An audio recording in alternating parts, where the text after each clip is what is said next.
البتہ یہ ہے کہ اس واقعے کی جو یادگار ہے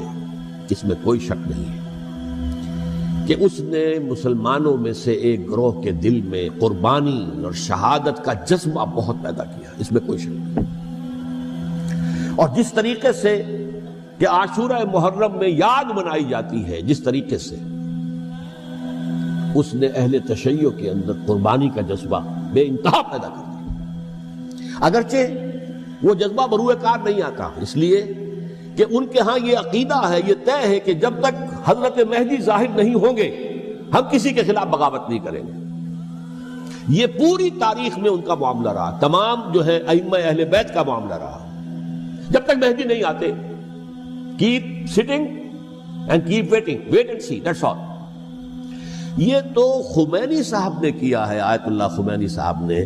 کہ انہوں نے یہ ایران کے شیعوں کو باور کرایا کہ بھائی جب آئیں گے حضرت مہدی آ جائیں گے، لیکن ہم اب ہاتھ پر ہاتھ رکھ کر بیٹھے رہیں، باطل کو چیلنج بھی نہ کریں، ہمیں کچھ تو کرنا چاہیے، وہ ہاتھ پاؤں ہلانے چاہیے، اور کچھ نہیں تو مہدی کا راستہ جو ہے صاف کرنا چاہیے، تمہید کرنی چاہیے، ان کے راستہ ہموار کیا جائے۔ تو یہ ان کی بڑی عظمت ہے آیت اللہ خمینی صاحب کی کہ اہل تشیع ایران کے جو ہے ان سے انہوں نے یہ بات منوا لی کہ ہم بالکل انرٹ نہیں بیٹھے رہیں گے، بلکہ اب انہیں نائب امام قرار دے کر اور ولایت فقیہ کے فلسفے کے حوالے سے، یہ دو چیزیں ان کی جو ہیں بنیادی فلسفے کی ہیں، وہ اس وقت میرا موضوع نہیں ہے،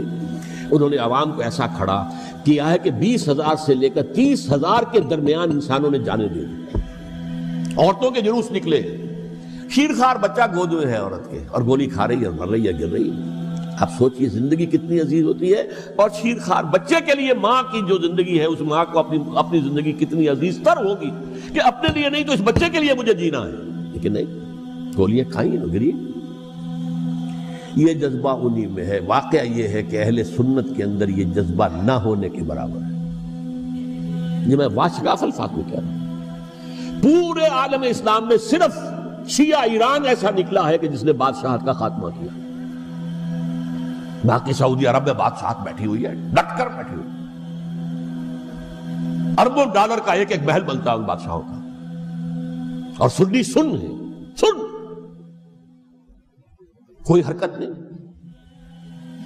وہ تو اب جو حرکت ہو رہی ہے وہ اینٹی امریکن حرکت ہے جو ہو رہی ہے،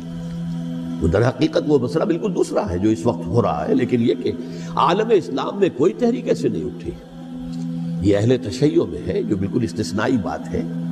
کہ انہوں نے جو ہے ایک ایسا بادشاہ جس کو کہا جاتا تھا کہ اس کا جو اسلحہ خانہ ہے وہ ایشیا میں سب سے بڑا اسلحہ خانہ ہے، جو 2500 سالہ پرانی جو ایک عظمت تھی ایران کی، اس کو دوبارہ تازہ اور زندہ کرنا چاہتا تھا۔ 2500 سالہ برسی اس نے منائی تھی، اس کے لیے ایک شہر آباد کیا تھا کہ خسرو یا سائرس یا ذوالقرنین قرآن مجید کی اصطلاح میں اس کی یادگار بنائی تھی، اور وہ سوچ رہا تھا کہ وہی عظمت دوبارہ ایران کی ہوگی جو کہ خسرو کے زمانے میں تھی، جس کا قرآن مجید میں سورہ کہف کے اندر ذکر ہے، مشرقی فتوحات، مغربی فتوحات، شمالی فتوحات۔ تو وہ بادشاہ ہے، اس کو بھاگنا پڑا ہوا قربانی کی وجہ سے۔ تو یہ جو ہے واقعہ کربلا نے، اس میں کوئی شک نہیں ہے کہ ایک ایسی مشعل روشن کی ہے جس کو کہ ہر شخص کو دیکھنا چاہیے۔ یہ بھی انسان، جیسے کہ اقبال نے ایک شعر کہا تھا غالب کے لیے، فکر انسان پر تیری ہستی سے یہ روشن ہوا ہے، پرے مرغ تخیل کی رسائی تاک ہو جا۔